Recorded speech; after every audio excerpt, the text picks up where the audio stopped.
Enxergando a Verdade Bíblica, canal voltado para compreender a verdade da Palavra de Deus.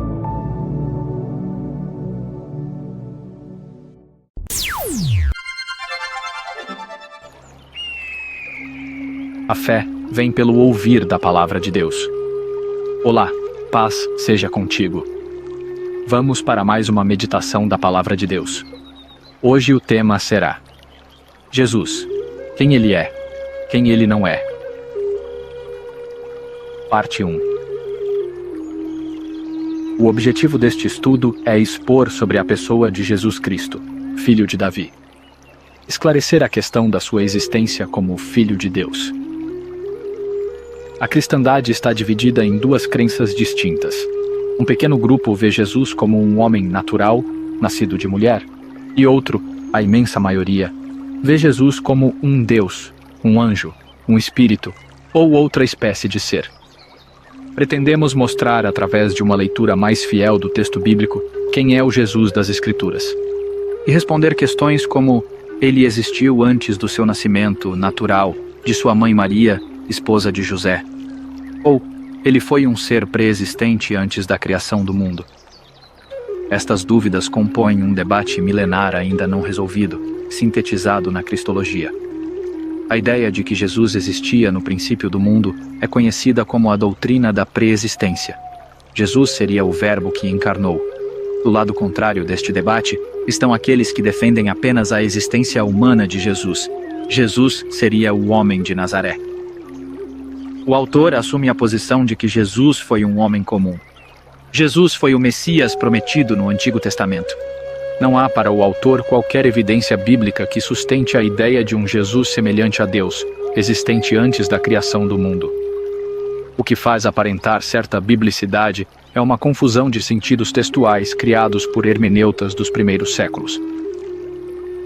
A doutrina da pré-existência nasceu sob a égide da filosofia grega. Na tentativa de elucidar o texto bíblico, os chamados pais da Igreja aplicaram equivocadamente um entendimento grego a um conceito judaico, o que resultou em mudança de sentido no texto do Evangelho de João, capítulo 1, versículos 1 a 3. Com isso, passaram a ver Jesus neste texto e, consequentemente, uma série de outros erros. O autor não se preocupa em discutir os complexos sistemas teológicos em torno do tema. O foco é o confronto das ideias no campo bíblico, com o objetivo de evidenciar uma verdade simples que está oculta pelas sombras da ignorância, ou da falta de vontade em examinar com um pouco mais de critério as palavras bíblicas. Nosso objetivo, portanto, neste estudo, é evidenciar o que Jesus é e o que Jesus não é. Aspectos gerais e fundamentais. Diante da impossibilidade de explicitarmos todas as passagens bíblicas mal interpretadas, vamos nos concentrar em alguns aspectos gerais e fundamentais para o entendimento da verdade. Portanto, o escopo deste estudo alcançará apenas as passagens que julgamos ser suficientes para cercar qualquer tentativa de oposição aos nossos argumentos. Os principais aspectos são: a humanidade de Jesus, o Messias no Evangelho de João, a presciência de Deus e as semelhanças divinas de Jesus. Quanto às passagens que ficaram fora de nossa análise, fizemos um breve comentário no final deste estudo. Boa leitura. E a vida eterna é esta: que te conheçam, a ti só, por único Deus verdadeiro, e a Jesus Cristo, a quem enviaste. João capítulo 17, versículo 3. Capítulo 1. Jesus é um homem, não um Deus. Jesus foi um homem comum, semelhante a outro qualquer. A única diferença foi sua vida sem pecado. Assim também Cristo foi oferecido em sacrifício uma única vez, para tirar os pecados de muitas pessoas. E aparecerá a segunda vez, não mais para eximir o pecado, mas para brindar salvação a todos que o aguardam. Hebreus capítulo 9, versículo 28. Além de sua concepção pelo Espírito Santo, então o anjo lhe esclareceu: o Espírito Santo virá sobre ti, e o poder do Altíssimo te cobrirá com a sua sombra. E por esse motivo, o ser que nascerá de ti será chamado Santo, Filho de Deus. Lucas capítulo 1, versículo 35. Como homem, nasceu, cresceu e aprendeu. Sentiu necessidades físicas e espirituais, fome, cansaço, dores, tristeza, angústia, tentação, medo do pecado e da morte. Foi o segundo Adão, a imagem de Deus. A leitura natural dos textos que apresentam estas características de Jesus não permite a adição da ideia de que ele era um Deus em forma humana. Jesus é um homem que nasceu, cresceu e aprendeu. Nasceu. A origem de Jesus é outro ser humano, mas o anjo lhe revelou: Maria, não temas, pois recebeste grande graça da parte de Deus. Eis que engravidarás e darás à luz um filho, a quem chamarás pelo nome de Jesus. Lucas capítulo 1, versículos 30 a 31. Nenhuma passagem bíblica do Antigo Testamento fala dele como um Deus encarnado, um anjo, ou espírito, etc. Todas as profecias falam que o Messias seria um homem. É fato que Jesus nasceu homem de uma mulher. Estabelecerei inimizade entre ti e a mulher, entre a tua descendência e o descendente dela, porquanto este te ferirá a cabeça e tu lhe picarás o calcanhar. Gênesis capítulo 3, versículo 15. Semente de mulher. Por intermédio dos teus inúmeros descendentes serão abençoadas todas as nações da terra, porquanto tu me obedeceste. Gênesis capítulo 22, versículo 18. Desse mesmo modo, as promessas foram feitas a Abraão e ao seu descendente. A Escritura não declara "e aos seus descendentes", como se referindo a muitos, mas exclusivamente ao seu descendente, transmitindo a informação de que se trata de uma só pessoa, isto é, Cristo. Gálatas capítulo 3, versículo 16. Semente de Abraão. E por assim dizer, pode-se entender que Levi, que recebe os dízimos, entregou-os por meio de Abraão. Pois, quando Melquisedeque se encontrou com Abraão, Levi ainda não havia sido gerado por seu pai. Hebreus capítulo 7, versículos 9 a 10. Assim como Levi estava nos lombos de Abraão, Jesus também esteve nos lombos de Abraão e Davi. Pois foi ele que o Senhor, o teu Deus, escolheu entre todas as tuas tribos, ele e seus filhos, para estar diante de Yahweh teu Deus, todos os dias. Deuteronômio capítulo 18, versículo 5. Porquanto declarou Moisés: O Senhor Deus levantará dentre vossos irmãos um profeta como eu. A ele ouvireis em tudo o que vos ordenar. Atos capítulo 3, versículo 22. Este é o Moisés que disse aos israelitas: Deus vos levantará dentre vossos irmãos um profeta semelhante a mim. Atos capítulo 7, versículo 37. Profeta semelhante a Moisés. Por esse motivo, era vital que ele se tornasse semelhante a seus irmãos em todos os aspectos, a fim de que pudesse constituir-se sumo sacerdote misericordioso e leal em relação a Deus, e pudesse realizar propiciação pelos pecados do povo. Hebreus capítulo 2, versículo 17. Semelhante aos homens. Quando a tua vida chegar ao fim na terra e vieres a descansar na companhia dos teus antepassados, escolherei um dos teus filhos para sucedê-lo, um fruto do teu próprio corpo, e eu firmarei o reino dele. Segundo Samuel, capítulo 7, versículo 12. Filho de homem Davi. Mas agora diz Yahweh, que me formou desde o ventre para ser seu servo, para que torne a trazer Jacó, e para reunir Israel a ele, porque eu sou glorificado perante o Senhor, e o meu Deus é a minha força. Isaías capítulo 49, versículo 5. Esteve no ventre de uma mulher. Desde o meu nascimento fui consagrado a ti. Desde o ventre de minha mãe tu és o meu Deus. Salmo número 22, versículo 10. No ventre da madre. Pois sabei que o Eterno, o Senhor, Ele mesmo vos dará um sinal. Eis que a virgem ficará grávida e dará à luz um filho, e o nome dele será Emanuel, Deus conosco. Isaías capítulo 7, versículo 14. Ele será grande e será chamado Filho do Altíssimo. O Senhor Deus lhe dará o trono de seu pai Davi, e ele reinará para sempre sobre o povo de Jacó, e seu reino nunca terá fim. Então, perguntou Maria ao anjo: Como acontecerá isso, pois jamais tive relação sexual com homem algum? Então o anjo lhe esclareceu: O Espírito Santo virá sobre ti, e o poder do Altíssimo te cobrirá com a sua sombra. E por esse motivo, o ser que nascerá de ti será chamado Santo, Filho de Deus. Lucas capítulo 1, versículos 32 a 35. Eis que a Virgem conceberá e dará à luz um filho, e ele será chamado de Emanuel, que significa Deus conosco.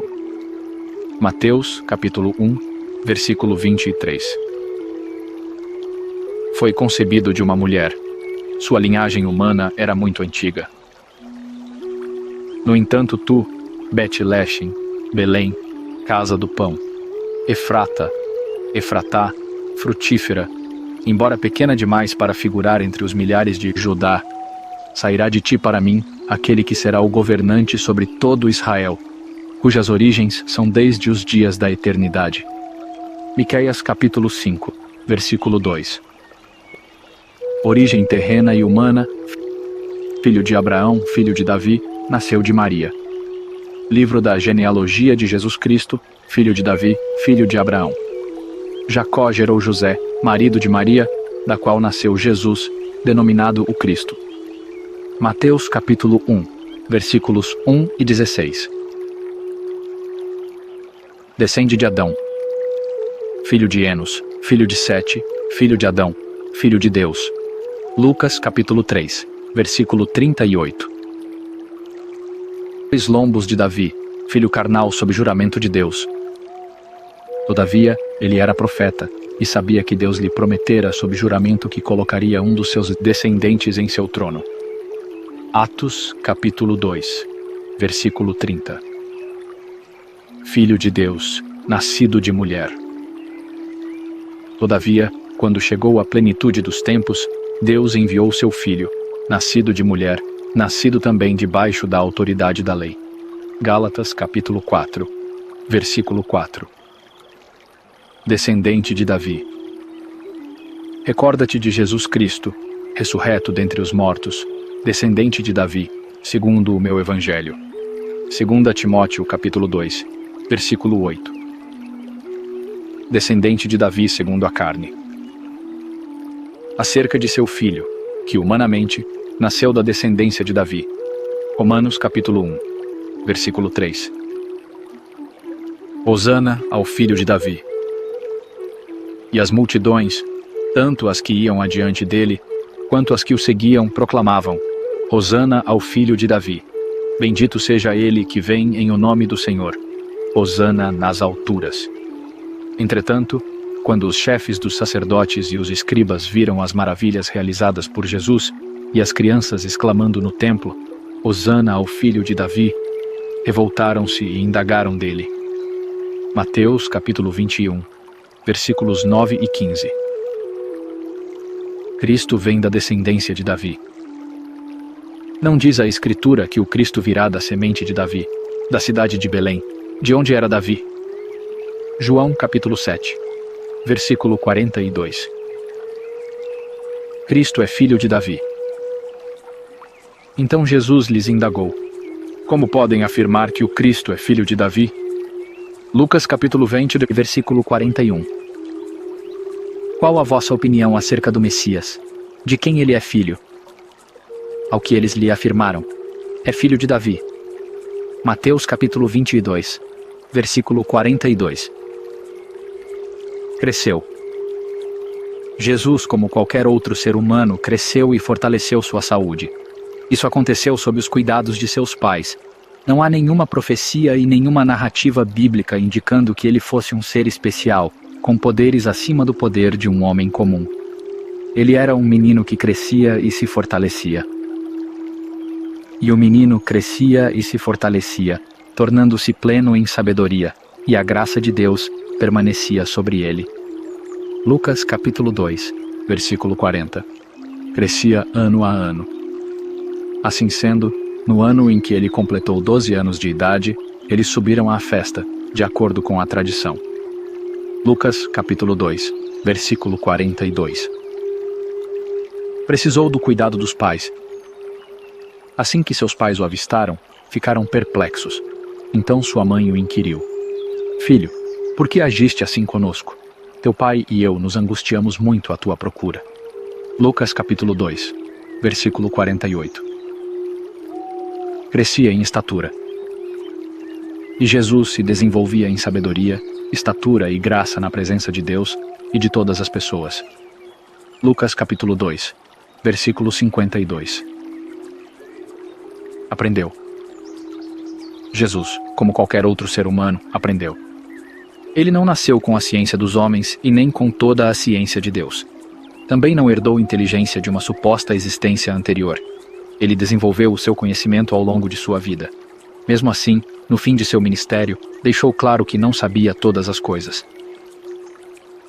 Entretanto, a respeito daquele dia e hora ninguém sabe, nem os anjos dos céus, nem o Filho, senão exclusivamente o Pai. Mateus capítulo 24, versículo 36. E que não era perfeito como o Pai. Questionou Jesus: Por que me perguntas a respeito do que é bom? Há somente um que é bom. Se queres entrar na vida eterna, obedeça aos mandamentos. Mateus capítulo 19, versículo 17. As profecias indicam que ele aprendeu de Deus. Ele crescia em sabedoria. E Jesus se desenvolvia em sabedoria, estatura e graça na presença de Deus e de todas as pessoas. Lucas capítulo 2, versículo 52. Aprendeu como todos os homens. É, pois, o Eterno, Yahweh, que concedeu-me a língua dos instruídos para que eu saiba o que dizer ao que está cansado. Ele me acorda todas as manhãs, desperta-me o ouvido para que eu possa escutar como discípulo. Isaías capítulo 50, versículo 4. Superou Salomão em sabedoria. A rainha do sul se levantará no juízo com esta geração e a condenará, pois ela veio dos confins da terra para conhecer os sábios e ensinamentos de Salomão. E eis que aqui está quem é maior do que Salomão. Mateus capítulo 12, versículo 42. Jesus é um homem física e espiritualmente. O fato de Jesus sentir as necessidades humanas indica que ele era homem. O homem natural sente tristeza por falta de alegria, medo por falta de coragem, fome por falta de alimento, etc. Jesus sentiu todas estas coisas porque era um homem normal, não sobrenatural. Ele sentiu necessidades físicas e espirituais: fome, cansaço, dores, tristeza, angústia, tentação, medo do pecado e da morte. Diz a Bíblia que ele era semelhante aos homens. Por esse motivo, era vital que ele se tornasse semelhante a seus irmãos em todos os aspectos, a fim de que pudesse constituir-se sumo sacerdote misericordioso e leal em relação a Deus, e pudesse realizar propiciação pelos pecados do povo. Hebreus capítulo 2, versículo 17. Teve sede e cansaço. Havia ali a fonte de Jacó. Jesus, todavia, cansado da viagem, sentou-se à beira do poço. Isso aconteceu por volta da hora sexta. Nisso, uma mulher de Samaria veio tirar água. Pediu-lhe Jesus: dá-me um pouco de água para beber. João capítulo 4, versículos 6 e 7. Sentiu tristeza, comoção e choro. Sendo assim, ao ver Maria chorando, bem como os judeus que vieram com ela, Jesus indignou-se no espírito e compadeceu-se. Jesus chorou. João capítulo 11, versículos 33 e 35. Passou por tentações. Jesus foi então conduzido pelo Espírito ao deserto para ser tentado pelo diabo. Mateus capítulo 4, versículo 1. Sentiu angústia e medo de pecar. Mesmo considerando o fato de ele ser o Filho de Deus, aprendeu a obediência por intermédio das aflições que padeceu. Hebreus capítulo 5, versículo 8. Teve medo da morte. Então pegaram pedras para apedrejá-lo, mas Jesus esquivou-se e, passando por entre eles, saiu do templo. João capítulo 8, versículo 59. Assim, daquele dia em diante, pactuaram em tirar a vida de Jesus. Por isso, ele já não andava livremente entre os judeus. Em vez disso, retirou-se para o interior, próximo ao deserto, chegando a uma cidade chamada Efraim, e ali permaneceu com os seus discípulos. João capítulo 11, versículos 53 e 54. E, levantando-se, expulsaram a Jesus da cidade, levando-o até o topo da colina sobre a qual a cidade havia sido edificada, com o propósito de jogá-lo de lá, precipício abaixo. Todavia, Jesus passou por entre eles e seguiu seu caminho. Lucas capítulo 4, versículos 29 e 30. Jesus é o segundo Adão. Jesus sempre foi homem. Porque determinou um dia em que julgará o mundo com o rigor de sua justiça, por meio do homem que para isso estabeleceu. E quanto a isso, ele deu provas a todos, ao ressuscitá-lo dentre os mortos. Atos capítulo 17, versículo 31. Porque há um só Deus e um só mediador entre Deus e o ser humano, Cristo Jesus, homem. 1 Timóteo capítulo 2, versículo 5.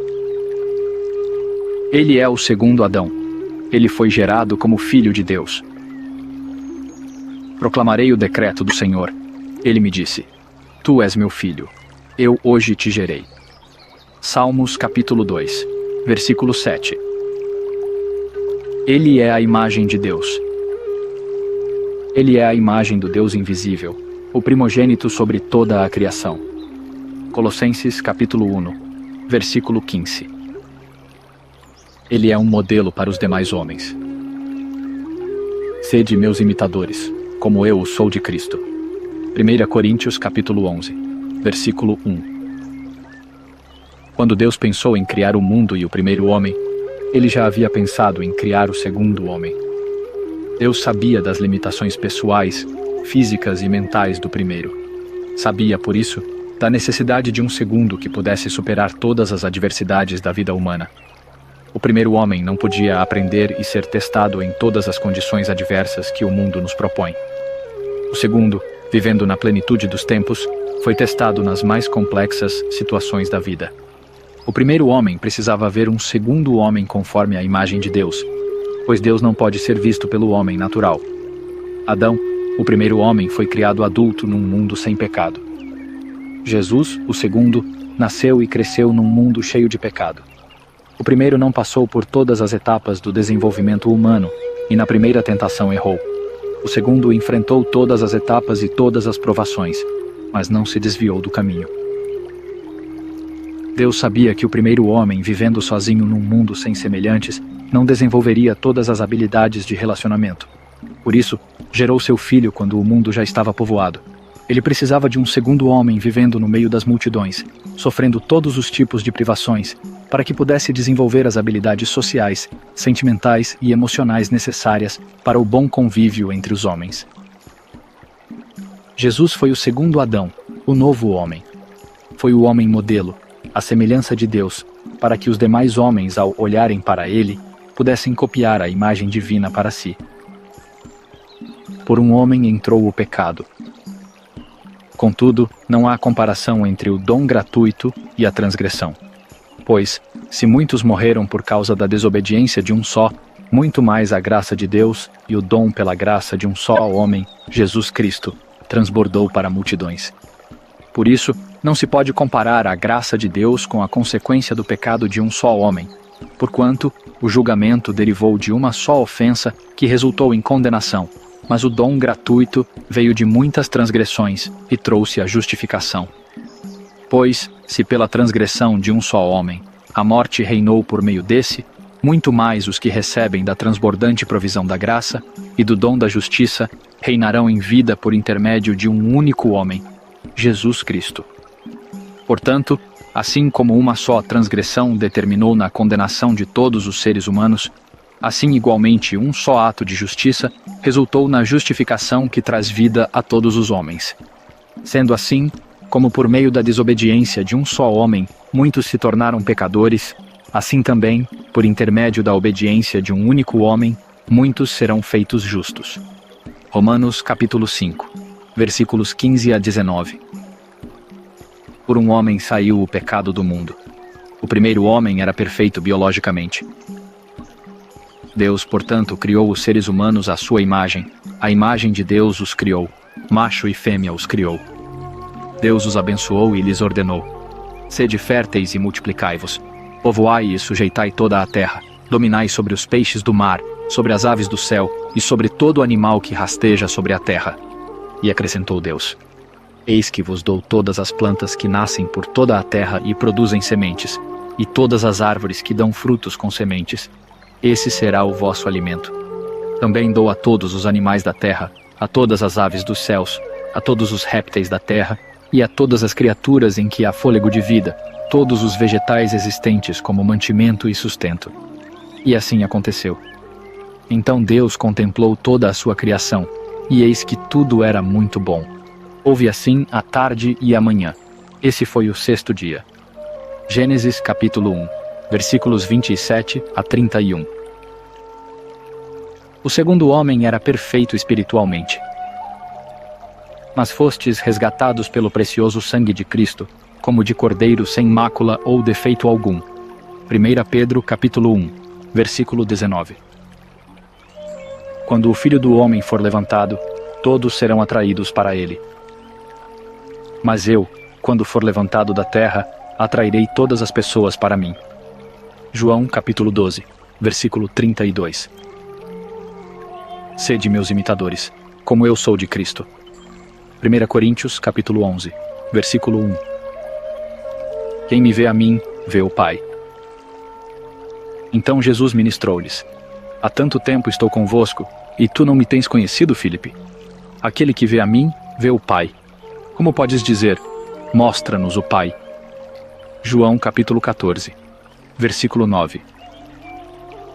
O primeiro homem destruiu a imagem de Deus, o segundo reconstruiu. Quando Deus disse: façamos o homem nossa imagem e semelhança, ele terminou esta obra em Jesus. Sabemos que Deus começa tudo pelo fim. Ele começou o homem por Jesus. Deus fez o primeiro homem, mas seu projeto perfeito era o segundo. Quando criou o primeiro, sabia que este iria morrer, mas estava em mente gerar o segundo para dar vida. Deus, antes de criar o mundo e os homens, já havia concebido as regras morais, a lei, para o bom convívio entre eles. Os primeiros homens não sabiam viver em sociedade, por isso mataram uns aos outros. Como explica o apóstolo Paulo, a morte reinou desde Adão até Moisés. No entanto, a morte reinou desde a época de Adão até os dias de Moisés, mesmo sobre aqueles que não cometeram pecado semelhante à desobediência de Adão, o qual era uma prefiguração daquele que haveria de vir. Romanos capítulo 5, versículo 14. Mas Deus mostrou através de um homem que era possível sim viver em paz e harmonia. A justiça de Deus se estabelece nisso, que um homem foi capaz de viver a sua lei. Se fosse um Deus vivendo a lei, seria injusto da parte de Deus exigir do homem o seu cumprimento, além de não fazer sentido. Seria como o professor responder à prova pelo aluno e ele mesmo aplicar a correção. O exemplo real e verdadeiro vem de um homem, não de um Deus. Este homem é Jesus. Ele mostrou que é possível sim o homem viver a plenitude da vontade de Deus. Ele é um homem imagem de Deus, não um Deus à imagem de Deus. Ele é filho de Deus, não Deus filho. Logos no grego e no hebraico. Aqui cabe visitar um pouco a história do Logos, como ele surgiu e como foi empregado no Evangelho de João. Logos é uma palavra grega, portanto, é um conceito grego. Mas o fato do Logos aparecer no Evangelho de João não quer dizer que na Bíblia ela esteja impregnada com o conceito dos gregos. A salvação vem dos judeus. Vós adorais o que não conheceis, nós adoramos o que conhecemos, porque a salvação vem dos judeus. João capítulo 4, versículo 22. Entretanto, era-lhe necessário atravessar por Samaria. E João escreveu de acordo com a cultura judaica. Jamais o apóstolo basearia o plano de salvação na religião grega. Este é um entendimento que os verdadeiros cristãos devem considerar. O conceito judaico para a mesma ideia grega contida no Logos está no vocábulo davar. Davar em hebraico representa a palavra criadora de Deus. Logos no grego tem dois sentidos que lhe são atribuídos. O primeiro, no sentido próprio, é falar. O segundo sentido é a razão universal, o raciocínio, a mente, etc. Mais tarde, este segundo sentido recebe uma variação que transforma o Logos em um ser, um agente entre o Deus Criador, entre aspas para indicar Deus no conceito grego, e a matéria, um demiurgo. A confusão do verbo com Jesus se estabeleceu porque os pais da Igreja aplicaram o segundo conceito, quando este já havia sofrido a influência de Platão, sendo que o correto seria o primeiro. Vejamos uma definição apresentada na Wikipédia. O logos, em grego shoiok, palavra, no grego, significava inicialmente a palavra escrita ou falada. O verbo passa a ser um conceito filosófico, traduzido como razão, tanto como a capacidade de racionalização individual ou como um princípio cósmico da verdade e da beleza. Basicamente, 3 filósofos foram responsáveis pelo processo histórico que transformou a simples palavra falada, logos, numa pessoa. Heráclito, Platão e Fílon. Heráclito assim conceituou o logos razão universal. Todas as coisas estavam em um determinado curso e nada permanece da mesma maneira.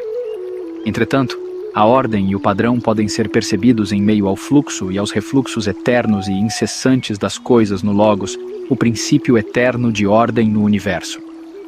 Ele mantinha ainda que o logos por trás de qualquer mudança duradoura é que faz com que o mundo se torne um cosmos e um todo ordenado, lá DD 2009, página 357. Já, Platão disse que Deus mantinha ligação com o mundo sensível através do logos, a razão universal, 2010, página 51. Platão, entre outras coisas, explica a relação do Deus transcendental com a matéria através de um agente identificado como demiurgo. Diz a explicação da Wikipédia. A meta perseguida pelo demiurgo platônico é o bem do universo que ele tenta construir. Este bem é recorrentemente descrito em termos de ordem. Platão descreve o demiurgo como uma figura neutra, não dualista, indiferente ao bem ou ao mal. E, segundo o estudioso do assunto, Kuhlmann, esta concepção filosófica do logos ocupa um lugar essencial na história longa e complicada deste termo, pois influenciou ao menos na forma as ideias judaicas e pagãs tardias de um logos mais ou menos personificado, 2008, página 330. Frisando bem a história, temos o logos que significa palavra. Depois ele recebe um segundo sentido, o de razão universal, e esta razão se transforma num ser, o demiurgo. E por fim, esta ideia vai influenciar o judaísmo e o cristianismo. Quem abriu caminho para esta influência grega foi um filósofo judeu chamado Fílon de Alexandria. Suas teses fizeram os pais da Igreja empurrarem o conceito grego do logos para o lugar do conceito judaico davar, e então toda a confusão se estabeleceu sobre a pessoa de Jesus. Para Fílon, o logos é o mesmo que o de Platão, ou seja, o princípio de mediação entre Deus e a matéria no qual estariam comprimidas todas as ideias das coisas finitas, e que teria criado o mundo material, fazendo estas ideias penetrarem na matéria, ou ainda, é a razão divina e universal, a razão imanente, que contém dentro de si mesmo o ideal universal, mas que ao mesmo tempo é a palavra expressa, que procede da parte de Deus e que se manifesta neste mundo em tudo quanto aqui existe. Champlin, 2008, página 900. Este pequeno trecho histórico apresenta o motivo que levou os pais da Igreja a interpretar João capítulo 1, versículo 1, como sendo uma referência a Jesus. A interpretação deles está baseada no conceito grego de que o termo logos se refere a um ser intermediário entre Deus e a matéria. O erro deles foi aplicar este conceito grego à ideia judaica. Isto é, eles misturaram cultura grega com cultura judaica, filosofia com teologia, fábula com a Bíblia. Somente por esta razão histórica, Jesus foi transformado em Deus. Na Bíblia, a possibilidade dele ter existido como Deus no céu no princípio da criação é zero. Se ele não é Deus, sua preexistência não é verdade. Jesus não é o Logos. Não a nós, Senhor, nenhuma glória para nós, mas sim ao teu nome, por teu amor e por tua fidelidade. pois dele, por ele e para ele são todas as coisas. A ele seja a glória para sempre. Amém. Glória a Deus e Jesus, nosso Redentor. Fiquem todos na paz e na proteção do Eterno, em nome do Senhor Jesus. Amém.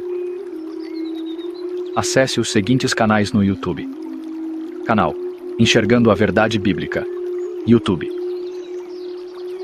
Canal O Caminho Estreito. YouTube. Canal do Evangelista Flávio. YouTube. Canal Como Diz a Escritura. YouTube. Se inscreva nestes canais e assinem o sininho para receber notificações quando tiver novos vídeos e transmissão de live ao vivo. Acesse também o site da Igreja de Deus Movimento Congregacional em www.igrejadedeus.com.br. Neste site você encontrará vários estudos da sã doutrina, seja em áudios, vídeos e PDF. Paz seja convosco.